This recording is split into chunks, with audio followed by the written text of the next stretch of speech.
Okay, this is my presentation about gym discipline and why there's better things to do with exerting your anxiety and other bad negative feelings. First of all, the purpose of this is to show that people of any age going through any kind of feeling, whether it's negative or positive feelings, you could feel anxiety, anger, you can vent those through much more healthy reasons, like just healthier purposes in life than smoking and drinking, doing all that stuff just to get temporary like relief from those feelings. And for the point I'm trying to make, you could be working out instead. You could be working out with your friend alone, doesn't really matter. The the feelings that the human body produces from it, even just naturally, you feel much more joy afterwards. It's much less temporary joy. You get actual output into your body. And from my perspective, I've felt some of the most joy in my life ever from working out. That is probably the biggest source of joy I've had. And the central idea of this philosophy is working out is genuinely so enjoyable that I think everyone should try working out at least once, just full effort. I'm not talking about, you know, not really trying, you're not hitting failure, you're doing a lot of reps, it's pretty much cardio. I mean doing almost insanely close to failure or to failure on every lift. Just spend a day, don't worry about the time. Just focus on working out, and that that alone will like show you how it feels to work on yourself.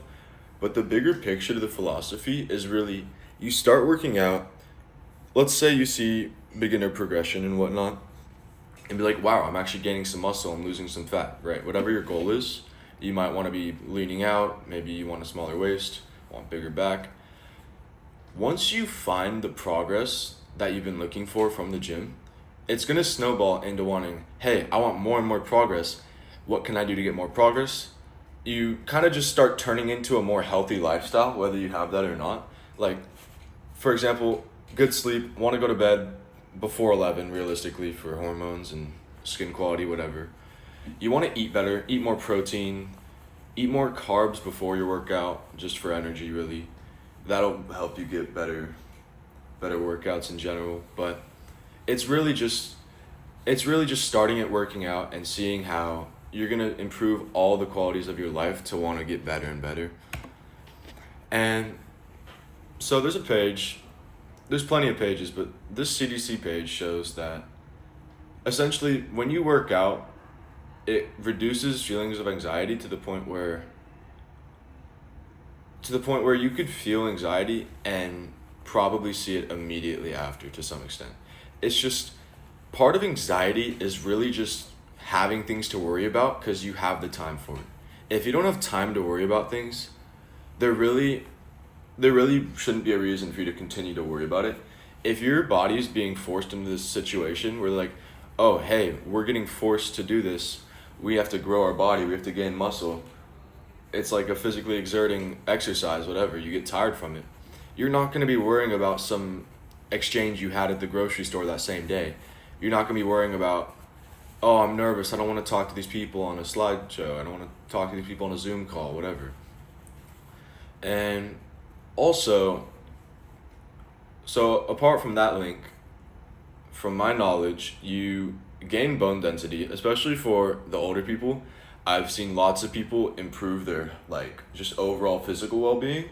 If say there's like an old man and he struggles a lot with walking because his knee bone density is weak, something along those lines. He really struggles with walking, his legs are weak, he needs a cane. If you're working out to some extent, you're eating good, maybe drinking a lot of milk, getting your calcium, your bones, they're gonna gain density. It's like there's specific training, doctors prescribe it, and also along with that, your brain health and overall like functions of your neuroplasticity and whatnot, they're just gonna be improved. You can work out maybe 1 hour a day, say 5 times a week, 6 times a week tops. You're gonna change your life. It's gonna help you so ridiculously much. I don't it's to the point where I don't even understand why some people don't work out. I understand people don't have time, but if you have the time and you'd rather sit there doing nothing, like you play video games, whatever, if you're a kid, you want to go, like, sure, you can go to a park, walk, whatever, but anyways, some, okay, I'm not gonna, whenever you feel angry or anxious, or even just any emotions really, you can always just exert those into things that you really don't want to do. If you're feeling really happy, you're like, hey, maybe I'll reward myself. You're feeling anxious, maybe like, oh, I need some ice cream. It'll make me feel so much better. Maybe you need to smoke and drink. Whatever that bad habit is, emotions are usually the source of why you're doing that. If you never felt emotions, probably 90% of your bad habits wouldn't happen. It sounds unrealistic, but just all these bad habits, maybe it's even just wanting to fit in. Like if you're drinking because you're peer pressured into it, it's just emotions. You can exert those into such better things, whether it's working out, just I mean, you can work out and just it helps your physical, mental well-being just on both sides of the gate really. But later on, you could look back at this slideshow, say you don't work out, and just remember how simple the solution is. Like there's no complicated thing to it. It's really just work out. Maybe you don't feel mentally better, maybe you need a doctor, but to some extent most people are just feeling these useless emotions that are really just there because you don't have time to work out, or you have too much time on your hands. Like you're all stressed about these things that don't really matter in the grand scheme of things. Like obviously, say from your perspective, you're just now starting to work out, you want to get started. You're going to struggle with consistency most of the time. It's really difficult at the start.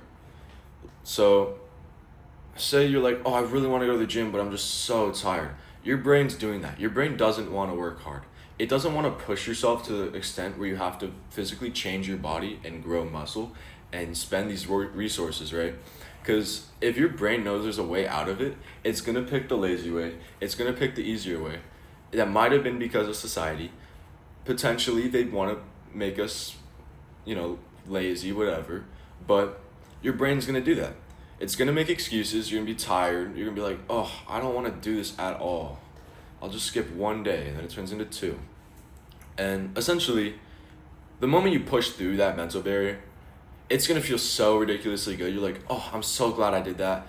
It's going to help you ascend yourself physically, mentally, whatever you're struggling with. And just for a reflection, I think my diction kind of portrays how deeply I feel about this. I've been working out for about roughly 5 years on and off since I was about 11, maybe 12. But I really do believe it could be helpful for anyone. Like, I know there's certain conditions, whatever, you can't move, certain people struggling with certain things. But for the general populace, pretty much, most people can work out. Like they're not gonna have that many excuses to work with. Like maybe you are that person who has an excuse. Makes you that much stronger. Push through it if you can. It's gonna make you a better person no matter what. And my use of rhetoric was pretty alright with the rhetorical question. I think it kind of helps you feel more involved. Like, say you are feeling these emotions, you're feeling anxious, you're feeling angry. You're just, I want to exert this in a way that's actually beneficial. Or you're tired of smoking, you're tired of drinking. I think you just feel more involved in general through rhetorical questions. I really love them. And the use of digital media, you'll see the photos. Most of the photos are people on Instagram I follow. They're obviously jacked. Maybe you don't want to look like that. That's completely fair.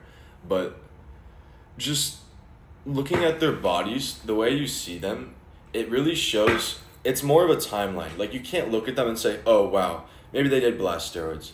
Maybe they are on something pharmaceutical, but to some extent, PEDs they're not gonna grant you that immediately. It shows how in everyone's physique, if it's just the most amazing physique, sure, maybe it's genetics, they're still working hard. It shows how much they've tried, how consistent they've been. They've been consistent with eating, working out, they train hard. Everything it is just, it's so beautiful. And most of the photos are just people I look up to on Instagram. And that's about it.